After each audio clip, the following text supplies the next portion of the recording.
Look what I found in a Kenyan newspaper, y'all. This is U.S. agents tracing Somali fraud money in Minnesota back to Kenya. This is their USD. This number right here in alphabets, this is $250 million plus, but they're tracing all the money back to residential and commercial properties in Kenya that they're planning on ceasing. They have a agreement with the Kenyan government. So the Kenyan government is in cooperation with the United States. They have a mutual agreement treaty that they both signed. You have the FBI out there. You have the IRS investigation division that's working on this, and you have the DOJ that's working on this. Now, what I find interesting is so far all that Somali scam money that they traced to Kenya to buy real estate and commercial properties, none of that money they invested in their own infrastructure. The money that they found that was sent back to Somalia was towards Al-Shabaab to create more chaos, to create more violence. But to actually build the infrastructure and invest in Somali, even though this money is they obtained this money fraudulently, they never took none of that money back to invest back in Somali, except the further destruction of Somalia. That's just a random thought. But yeah, they thought they got away with this, but all this property is about to be seized. Trust and believe, all this property is about to be seized because the Kenyan government is cooperating with the United States. All right, now the FBI are now targeting Kenyan properties worth 39 billion Kenya shillings, which are suspected to be proceeds of what you will call the Minnesota scam. Of course, you understand that there was a scam going on in Minnesota, and we'll be giving you more stories on that very soon as they unfold. Stay tuned. There's a new update in the Minnesota daycare fraud case that Nick Shirley has been investigating, and it's worse than people thought. More evidence just came out, and a former Homeland Security investigator is now speaking up. Newly released surveillance footage shows parents dropping their kids off at a daycare, signing them in, and then taking them right back out minutes later. The kids never stayed, but on paper, they were marked as being there all day, and the government subsidies were still paid out. In some clips, parents are even seen taking cash on the spot. This wasn't a mistake. It looks coordinated. According to the former investigator, this exact setup was flagged years ago. Multiple daycare centers were investigated, and many of them barely had any kids inside, just paperwork, fake attendance logs, and steady government money coming in. The evidence was collected. Cases were built, and then suddenly everything stopped. No charges, no explanation. The investigations just disappeared. That explains why so many of these daycares kept operating despite complaints and red flags. Why audits went nowhere. Why no one was ever held accountable. Now that old investigations are resurfacing and more footage is coming out, it's starting to look less like a few bad actors and more like a system that was allowed to keep going. This isn't just about wasted tax money. It's about trust in oversight and families who actually need real childcare. Do you think this was negligence, or was someone never meant to dig too deep? Drop your take in the comments. Hello guys, good morning, good afternoon, good evening from wherever you are watching me from. So thank you for coming back to watch this channel, and I really appreciate. So today I want us to look at videos which have been trending all over the internet about the fraud which has happened in Minnesota, and there are funds that have been stolen there, and the fun thing is they are being traced back to Kenya. So it is an investigation which is underway. So we put a disclaimer. So it's underway. Whatever we are going to discuss here is for educational purposes only. So over the past few years, the US authorities have uncovered several fraud cases involving government funds, and in some of these investigations, a surprising pattern has emerged, whereby money allegedly traced beyond US borders into real estate markets in East Africa, particularly in Kenya. So this video looks at what is being alleged, how these schemes are said to operate, and why investigations are paying close attention. So while making one thing clear, these are allegations under investigations, not conclusions about any community as a whole. Yes. So according to the court findings and even the media reports, law enforcement statements, some individuals of Somali origin who are living in the United States have been accused of participating in fraud schemes involving programs such as pandemic relief funds, food assistance programs, or healthcare billing. So authorities allege that millions of dollars meant for public aid were fraudulently obtained, often through falsehood records, shell companies, or coordinated networks. These cases are still working. Their way through the legal system, and outcomes vary depending on the evidence and jurisdiction. So the Kenya real estate is connected in this way, like how the Kenya now real estate is coming into play here. So investigations claim that portions of the money were moved overseas and invested in real estate, particularly in Nairobi and other fast-growing Kenyan cities. So property investments are often attractive because they can store value, they can even generate income and be harder to trace across borders. So Kenya's booming real estate market, combined with the strong diaspora ties, makes it a logical destination for overseas investments, for both legal and illegal investments. However, authorities are stressing that owning property abroad is not a crime, but the concern is whether the funds used were obtained lawfully. So that is the main point of concern, whether the funds which are being used to fund these real estates were obtained lawfully. So millions of Somali Americans who are living in America, they work and contribute legally to society. Law enforcement agencies themselves, they emphasize that fraud cases involve specific suspects, not the whole community.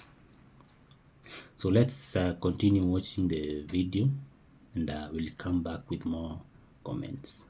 Believe me when I say this, don't envy every rich man or woman that you come across, because most of it is ill-gotten wealth. Let's have a look at this cover of the Daily Nation, for example, and I quote, 39 billion scam. US agents target Kenyan properties. On to the subheader. Payback. Payback since 2022. Kenya has featured in courts in the US state of Minnesota during a 39 billion corruption trial. Masterminds of the COVID-era scandal invested part of the cash stolen from the US taxpayers in Kenya, buying high-end apartments and luxury resorts. Now, with their conviction, US authorities are on the trail of the ill-gotten wealth. And you can see an individual called Abdiaziz Farah, Abdimajid Noor, Mukhtar Sharif, Hayat Noor, and Mohammed Ismail. Then right next to Mohammed Ismail, there's another text which reads, Karibu Palms Resort in Diani, which convict Liban Alishire bought using part of his stolen 315 million. He agreed to surrender the property. So let me explain how this scam works. Picture this. At the height of the COVID-19 pandemic, when schools were closed and fear was everywhere, the US government released emergency funds meant for hungry children. The program was called Feeding Our Future. It was meant to be a simple, noble cause where the US government gave out meals to low low-income kids because they could no longer eat at school under shutdown. Now here's where the plot thickens. Some goons from Minnesota came up with a non-profit organization called Feeding Our Future, and guess what? The state of Minnesota trusted those goons to oversee millions of dollars from the federal child nutrition program. And instead of distributing food, the Feeding Our Future non-profit started approving fake food sites which claimed to be feeding thousands of children every day. In some sites, they claimed to be serving 3,000 meals, 5,000 meals, or even 10,000 meals daily. But in reality, there were no children and there was no food. It was all just a big scam. Now in comes the second question. Where did the money go to? First up, right here in Nairobi, Kenya, a high-rise apartment building was purchased, specifically in the South Sea neighborhood near Nairobi National Park. According to the DOJ, Department of Justice, that is, another defendant bought an aircraft in Nairobi using the same funds. You go to Diani, another one of these shifty individuals allegedly wired $216,000 towards purchasing Karibu Palms Resort in Diani Beach, just right next to the Indian Ocean. Still on the US Department of Justice report, some of the funds were also used to buy land in Mandera town along the border with Somalia and Ethiopia. Again, let me reiterate,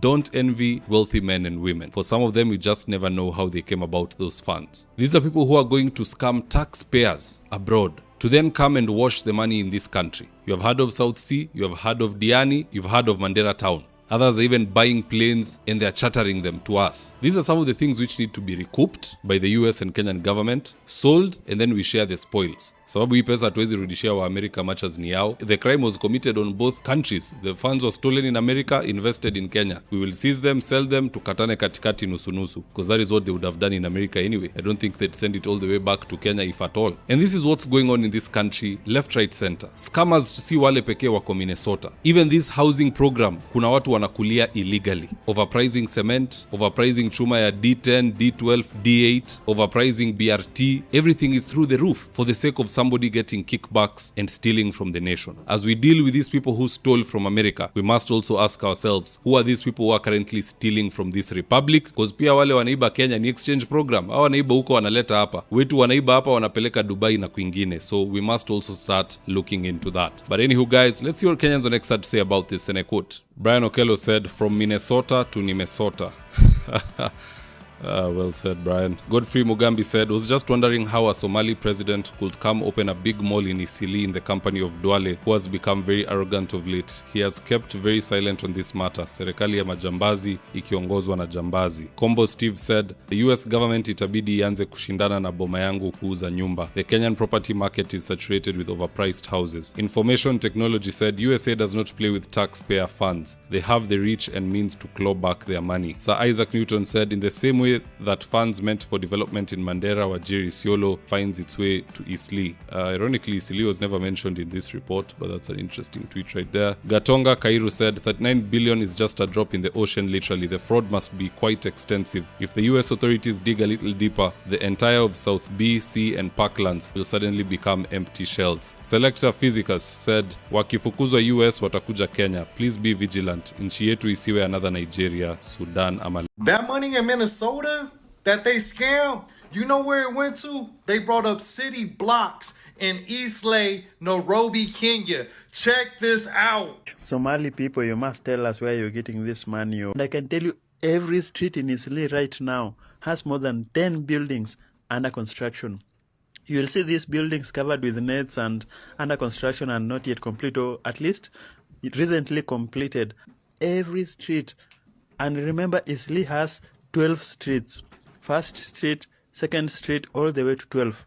And every street has like 10 high-rise apartments under construction or recently finished construction. Somali people have money. These people have money. I don't know what they do, how they do it. I think they're trying to make Eastleigh a city of its own in Nairobi, man. He said buildings, like blocks of high-rise buildings being constructed. And that video is from 2023. Oh, where did all the money come from? Well, that money came from Minnesota, buddy. That's where all the money went, to buy up city blocks of high-rise apartments and business complexes. You see, they making that into a little Somalia right there in Kenya. That's where majority of the money went. Yes, remember a few months ago I was talking about this Minnesota lot that is being traced all the way to the Kenyan real estate, and all of you guys were coming at me and saying, oh, we are jealous of the Somali community.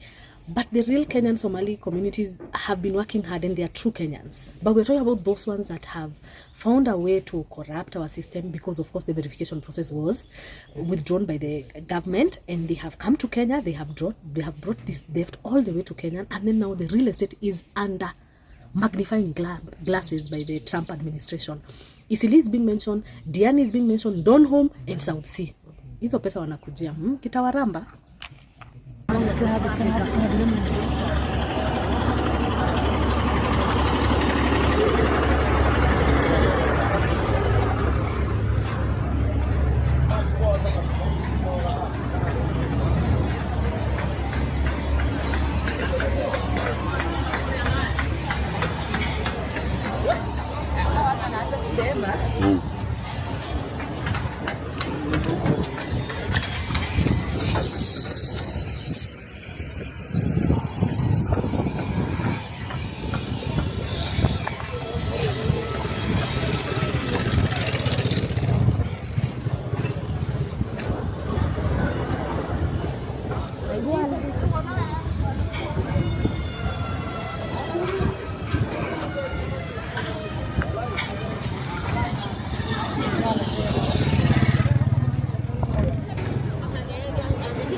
His Excellency Natembeya was the first leader to raise the issues of our immigration system and how they are being compromised by the Somalis from Somalia.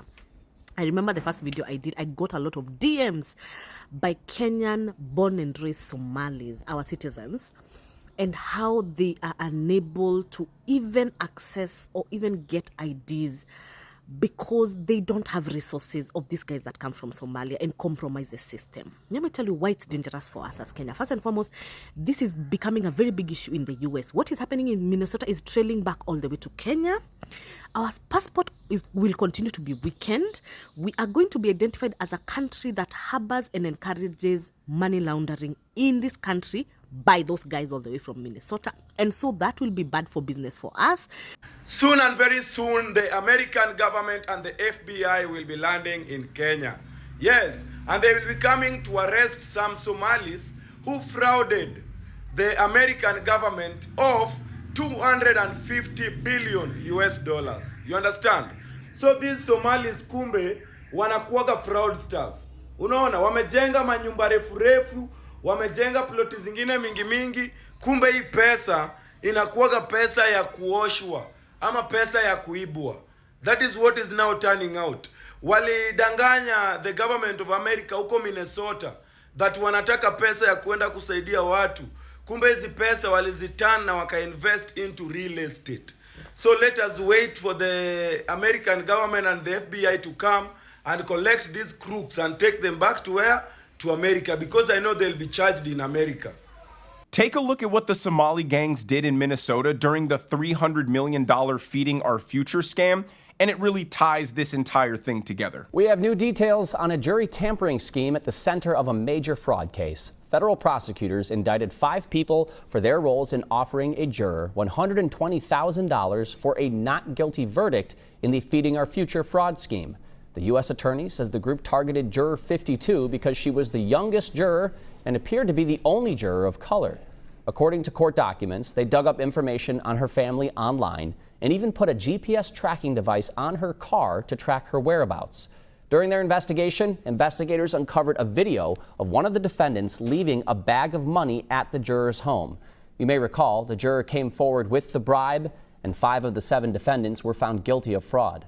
They were convicted for stealing millions of dollars from the government meant to feed hungry kids during the pandemic. Tracking people, witness tampering, bribery, bags of cash. The entire Somali community in Minnesota is one big crime racket. They use their businesses for fronts. They put politicians in place as cover. They create policies that funnel taxpayer money into the pockets of Somalis. They then turn around and send that money back to Somalia to fund Islamic terrorism against America. And even after all of this, here is the Minneapolis police chief apologizing to the Somali community if they feel singled out and targeted by all of these fraud investigations. Oh yeah, and he has a Somali translator. Take a look. Community hadda caruurteena inaan garab istaagno chiefkana waa u baahannahay annagana waa isku baahannahay عشان oo kamid ah odayaasha community-ga Soomaaliyeed iyo waalidiinta magaaladan degan ilmana ku koriyay. The Somali community here in Minneapolis has been welcoming and has shown love towards me, and I appreciate it. Over the last 3 years, we have been working together to try and address some of the real serious problems that we have in our community. We have to be honest at times with the problems that we're having in our community, and we need our community to help us fix those problems together because it's real and it's serious. At the same time, if people have taken anything that I have said out of context in a way that's caused harm, I apologize, and I'm sorry for that, because that's not my intention at all. That was the police chief symbolically saying, this is your city. This is your state. We're sorry that the big bad federal government is coming in here and disrupting your fraud schemes. Our liberal white guilt precludes us to accept your massive fraud of taxpayer services intended to help children. And we're sorry that the bad racist federal government is singling you out and holding you accountable. And he's forced to have a translator because how dare you expect people in America to speak English? This is their city, and the police chief is at fault for not knowing their language. They believe the burden of assimilation is on Americans to integrate into their way of life, not the other way around. They're forced to perpetuate this delusion because to do otherwise would be to admit that their ideology that there aren't good cultures and bad cultures, but all cultures are different and equally as special, is flawed and wrong, and they would no longer to be able to pat themselves on the back for being the kind of person who believes no human being is illegal on stolen land. But let me know what you guys think down in the comment section. So guys, these investigations highlight broader issues. One is that of weak oversight in some aid programs. Two is that the challenge of tracking international money flows and the need for a strong cross-border financial cooperation. And this is why this matters. This matters because these cases raise serious questions about how public funds are protected, how international financial systems are monitored, and how the government can prevent abuse without stigmatizing any community. So as investigations continues in courts and not through social media, of course, the court will determine if the suspected people or individuals are innocent or guilty. So this story is unfolding, and if proven true, the cases could lead to policy changes, we hope. They even bring tighter controls and international cooperation. And if not, they serve as a reminder of why due process and evidence matter. So stay tuned, guys, stay informed, stay critical, and please avoid jumping to conclusions. But I would like to hear from you, so comment down below. Yeah, I want to hear what you gotta say. So thank you for watching, and see you next time.